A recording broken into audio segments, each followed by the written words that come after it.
As we had been saying at the top of the show, U.S. markets bouncing back after a steep sell-off on Wednesday. The Dow gained 615 points. The S&P 500 finished 1.6% higher. Chip stocks, you see it there, elevated the Nasdaq 2.7%. Now, the latest data show U.S. economic growth slowed to 1.5% in the second quarter on an annualized basis. Economists were expecting a number similar to Q1. That was, as you see there, 2.1%. Consumer spending, though, actually picked up last quarter to 3.2%. That's the biggest jump since last summer, and business investments grew a robust 8.4%.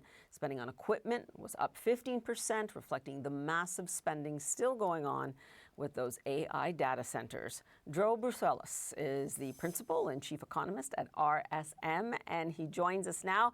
Joe, tell me, you argue the low GDP number in this economy is not a thing to worry about. The economy is doing just fine. Thank you very much. Can you explain, and specifically, because some of the numbers I was looking at today were the issue of if you strip out AI, that economic growth otherwise was quite tepid. But go on, just prove me wrong. Well, you don't want to strip out AI because that's resulting in investment in productivity enhancing capital equipment. Over time, that's what drives an increase in wages, and actually, over the long term, it means everything because that's how you see living standards go up, right? So that build out in AI requires a lot of software and peripherals. Spending on those increased just under 30%. You have to import a lot of that into your economy when you're structurally transforming it, which is what the build out of AI is actually doing. So at the end of the day, that 1.5%, well, that trade deficit was a 1% drag. Right. Moreover, when you look at the real underlying economy, what we call real final private demand from domestic purchasers, excluding trade inventories, growth was up 3.9%. And that's a function of those very strong, robust spending numbers that we see, admittedly driven by the upper 40% of American households. When you combine that with that build out of AI, again, that's going to structurally transform the U.S. and global economy, we've got something brewing here that's actually quite nice.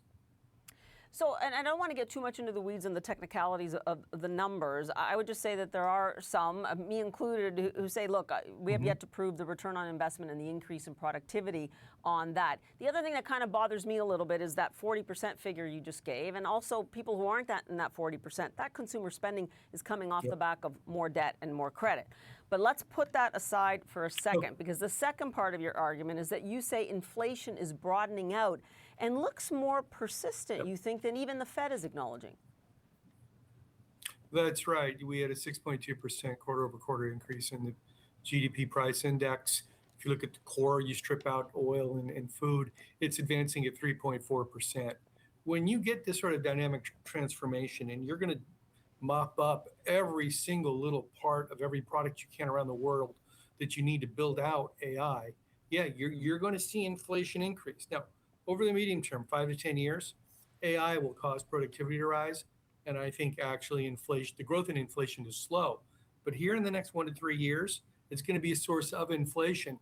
And that, let's just say, very challenging performance put forward by Kevin Warsh yesterday did not instill confidence, which is why we saw the long end of the yield curve increase significantly. I was looking at the 30-year rate today at 5.2%. Now, that's not good for those down market households that you talked about, right?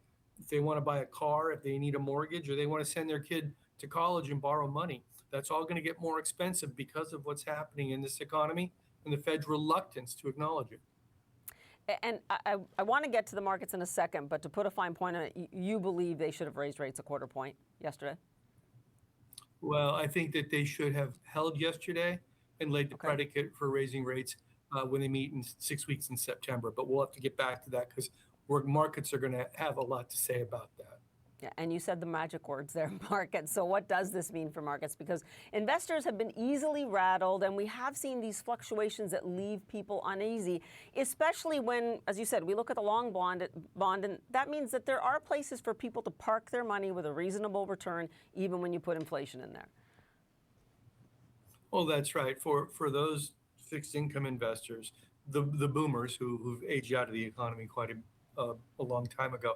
This actually helps them, right? For people who again live on fixed income, this is good. But for investors, there's a little bit too much risk there. Part of why rising yields are rising at the long end of the curve is because investors are losing confidence that the Fed will restore price stability, defined as a 2% inflation target, and B, can we sustain government spending at these levels? So there's a lot going on here right now. My sense is the Fed's going to have to change its tune, that the regime change that Mr. Warsh is pursuing at the Fed is actually injecting uncertainty and volatility into the market. And that tends to actually push your median household away from investing in the market. And actually, they don't buy, many of them won't buy bonds, even if the higher yields. They'll park their money in cash because they'll just be too frightened around the noise that's going to go on from day to day. And that's not a good thing. And it is a very salient point, especially as we've seen retail investors, those investors have so much more of an effect on the market in recent years. Joe, I appreciate the deep dive on the data, especially from your blog, because the devil is in the detail, especially these days. Joe Brusuelas for us. Thanks so much. Appreciate it. Thank you.